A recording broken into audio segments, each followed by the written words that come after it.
Some might say it was pre-spoiled. Hello, my baby. Hello, my honey. Hello, my ragtime gal. Sonny, you kissed my wife. Baby, my heart's on fire. The minions in their ongoing quests to suck up got me this item, the War for Cybertron Netflix series spoiler box, containing another version of the War for Cybertron Siege Voyager Megatron, and also a remolded version of Kingdom Deluxe Paleotrex named Skelivore. Well, at least the name sounds cool. There's no reason to dwell on the box, I suppose.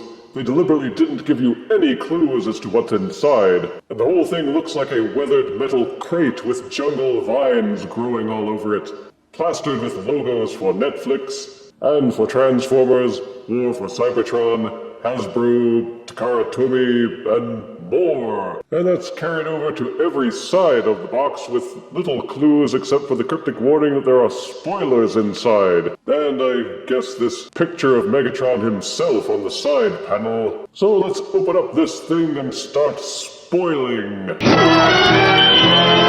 Out-of-box Voyager Netflix spoiler Megatron comes with his instruction booklet. Like Siege Megatron, he also comes with his sword/cannon accessory, which inserts into the front of the fusion cannon to complete the tank appearance. He also comes with a flexible plastic rubber matrix of leadership accessory, which chains to the body. There's also the Skelivore Paleotrex repaint, which is a bunch of accessories since it's a fossilizer. More on that later. It also comes with this sealed plastic tub of black Play-Doh, which I guess is meant to represent prehistoric dinosaur tar pits or something. And buried in this Play-Doh are yet more accessories, 2 purple Fire Blast accessories, and a small plastic all-spark dodecahedron type accessory, which could also double as a 20-sided dice. And this is Netflix Voyager's spoiler Megatron in his alt mode of a Cybertronian tank. It is yet another copy of Siege Voyager Megatron with the exact same molding, features, and customization ports. The only difference is in the paint applications. While Siege had dirty splatters all over it, Netflix Megatron seems to have a more subdued camouflage fade of silver paint. The colors are still gray and black, but now there's the silver paint which covers more of the exterior. It looks a bit cleaner and a bit more real-world than Siege, which was just flat gray plastic with silver splatters. The silver covers more surface area for Netflix Megatron, and gives his parts a more metallic look, which is more befitting a tank. It has the same mini ports scattered all over it for plugging in Fire Blast accessories, and you can plug larger Fire Blast accessories into the front of the cannons. The All-Spark 20-sided dice only has this little hole for putting into the mini ports, but there's really no place that you can plug the All-Spark accessory to make it look good. It would have been better if they'd put an extra mini port onto the cannon so that he could have an All-Spark powered fusion cannon. But no, they already painted it differently. What more could we ask from them? Boo! You can rotate the turret, though you can't angle the cannon up or down. And he's still got the robot feet hanging off the back of his H-tank treads, so they didn't do anything to improve the engineering there. Then there's the Matrix accessory, which is soft rubber, and is meant to hook with these little tabs around the back and sides of the turret, and underneath at the front. You've got to fiddle and fuss with it quite a bit in order to get all 4 of the tabs to hold in properly. Otherwise, at least one of them will pop out, which means all of them will pop out, which means his leadership matrix will fall on the ground like a load of trash. Once it's in place, it does look kind of neat, if you can wrap your mind around the fact that it's still just soft, rubbery plastic.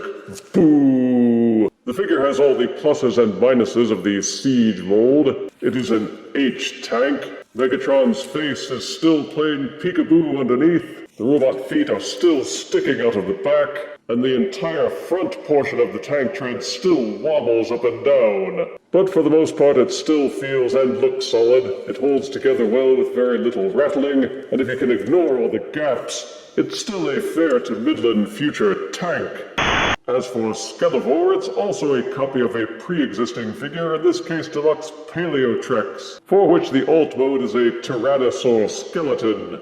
though instead of using weathered bone colors, they went with Decepticon purple. Some parts are translucent, and some are not. Making him a purple dinosaur causes one to either think of him as the old Barney character from children's TV, or you can pretend it's blue to match He-Man's Skeletor, or maybe just as a purple skeletal tribute to leader-class Kingdom Megatron. There is some black color, but most of the highlights are a metallic silver, which seems to suit him fairly well and gives him an icy, cold appearance. How well the translucent plastic will hold up over time is an open question. The transparent stuff is notoriously brittle, so owners could be well advised to handle Skelivore gingerly, or maybe just never touch him at all. He has all the articulation and customization ports which Paleotrex had, and you can also take him completely apart and use his bits and pieces to fossilize Voyager Megatron. As for the transformations, those are both also identical to Siege Voyager Megatron and Kingdom Deluxe Paleotrex. Though with Paleotrex, again, you are advised to take care and caution to make sure that the translucent plastic parts do not start to fracture or crack under the stress and strain of normal handling.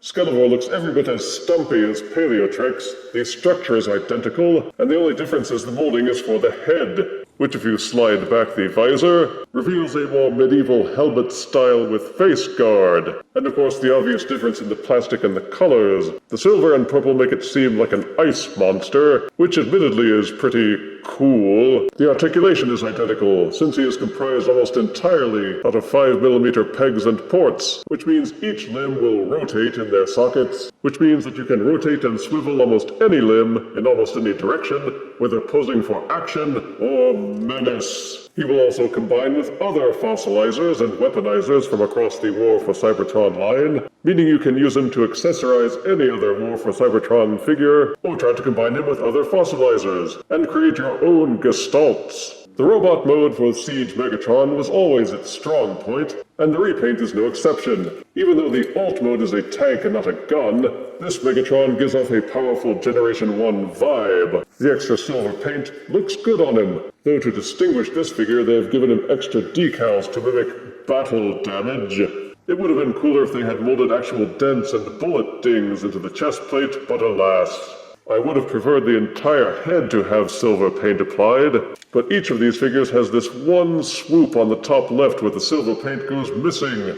Boo! The paint applications on the arms and legs may make some think it looks sloppy, but for me the transition is subtle, and in many ways it looks like it belongs that way. The sculpting is identical and the details are enhanced nicely by the colors. Not that all the colors match Siege Megatron. Netflix Megatron has a little less red, replaced with a more Energon-y bluish purple. You can still have him hold his big, huge honkin' sword, or use the 5mm ports and have him sling the sword across his back. Again, there's no way to plug the all-spark accessory onto his fusion cannon, which would have made a lot more sense. Instead, you have to plug it into the mini-ports on his body, which doesn't make any sense at all. Same for the mini Fire Blast accessories, which only fit into the mini ports. Sadly, you can't plug them into any of the 5mm ports, where you could have had better display options. And then again, there's the Matrix Bandolier, which through the use of its little tabs, hooks around Megatron's chest up at the top behind the shoulders, and underneath his armpits. It's a little bit easier to do it with the robot mode, but it's still something that you have to fiddle with quite a lot to get it to work. And it's your choice to leave it on or leave it off, depending on which option you think brings less hassle to your life.